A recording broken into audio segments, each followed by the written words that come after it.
Hello students, இப்போ நம்ம இதில் பார்க்க போகிறது 6ஆம் வகுப்பு கணிதம் முதல் பருவம் 3வது பாடம் பார்த்திங்கன்னா விகிதம் மற்றும் விகிதாசமம்.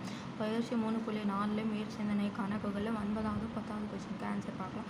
9வது கொஸ்டின் பாருங்கள். ஃபஸ்ட்டு என்ன கொடுத்துக்கிறோம், ஒரு பள்ளி சுற்றுலாவில் 6ஆம் வகுப்பிலிருந்து 6 ஆசிரியர்களும் 12 மாணவர்களும், 7ஆம் வகுப்பிலிருந்து 9 ஆசிரியர்களும் 27 மாணவர்களும், 8ஆம் வகுப்பிலிருந்து 4 ஆசிரியர்களும் 16 மாணவர்களும் பங்கு கொள்கிறார் எனில் எந்த வகுப்பில் ஆசிரியர் மாணவர் விகித குறைவாக உள்ளது?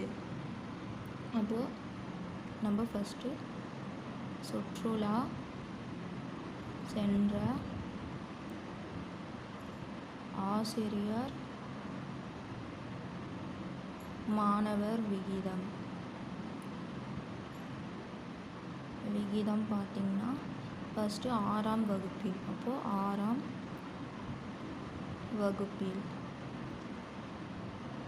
வகுப்பில் எவ்வளோ சொல்லியிருக்காங்க, 6, 12. அப்போது 6:12. இது நீங்கள் 6ஆம் வகுப்பில் அடிச்சிங்கன்னா 1 6 6 2 6 12. அப்போது 1:2ன்னு வரும். அதுக்கப்புறம் 7ஆம்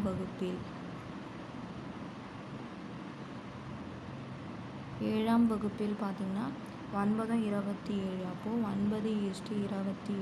இது 9ஆம் வகுப்பில் அடிச்சிங்கன்னா 1 9 9 3 9 27. அப்போது 1:3ன்னு வரும். அதுக்கப்புறம் 8ஆம் வகுப்பில் பார்த்திங்கன்னா 8 பார்த்திங்கன்னா 4 16. அப்போது 4 16. அப்போ 4ஆம் வகுப்பில் அடிச்சிங்கன்னா 1 நாள் 4 4 நாள் 16. அப்போது 1:4. அப்போது மிக குறைவாக இருக்கிறது பார்த்திங்கன்னா மாணவர்களுக்கு ஒரு ஆசிரியர் தான் இருக்கிறாங்க. அப்போ இதுதான் குறைவு. அப்போது என்ன எழுதலாம், 8ஆம் வகுப்பில் 4 மாணவர்களுக்கு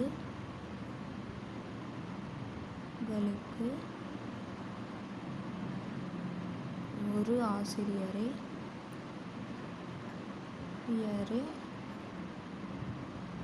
உள்ளனர்.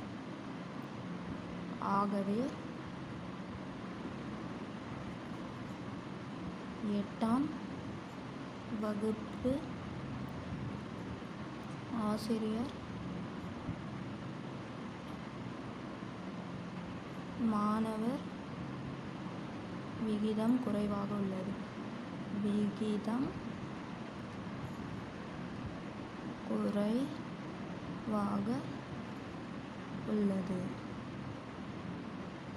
புரிஞ்சுதுங்களா? அவ்வளோதான். இது 9வது. அதுக்கப்புறம் பாருங்கள், 10வது கொஸ்டின் என்ன கேட்டுக்கிறாங்க, பொருத்தமான எண்ணெய் கொண்டு பெட்டிகளை நிரப்புக.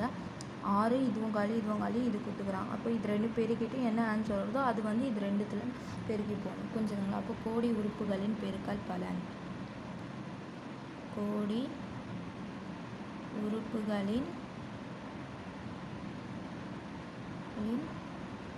பெருக்கற் பலன் பார்த்திங்கன்னா முதல்ல கடைசியில் இருக்கிறது நம்ம பெருக்கணும். 6 பெருக்கல் 15. 6 15 பார்த்திங்கன்னா 90. அப்போ நடு உறுப்பு, இது விகித சமம் சொல்லியிருக்கறதுனால நடு உறுப்புகளின் பெருக்கல் பலன் கூட 90 தான் வரணும்.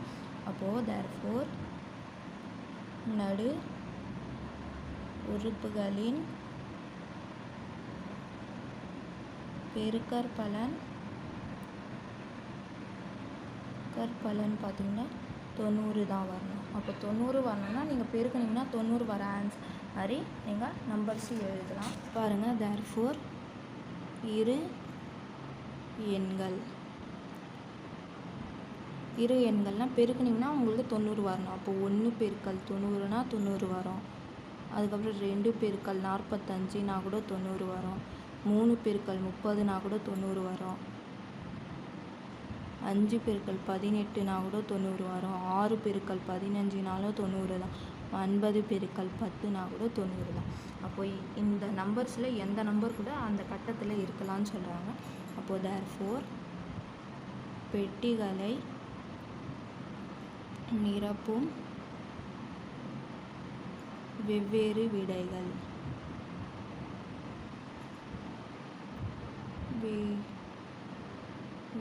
6 வருதுங்களா, அதுதான். அப்போது 1 மற்றும் 90, 2 மற்றும் 45, 3 மற்றும் 30 இங்கே எழுதணும்ல நம்பர் அதே தான் எழுதுகிறோம். மற்றும் நடுவில் போட்டுருங்க. 5 மற்றும் 18, 6 மற்றும் 15, கடைசியாக 9 மற்றும் 10 ஆகும். புரிஞ்சுதுங்களா? அவ்வளோதான். இது 10ஆவதுக்கு ஆன்சர்.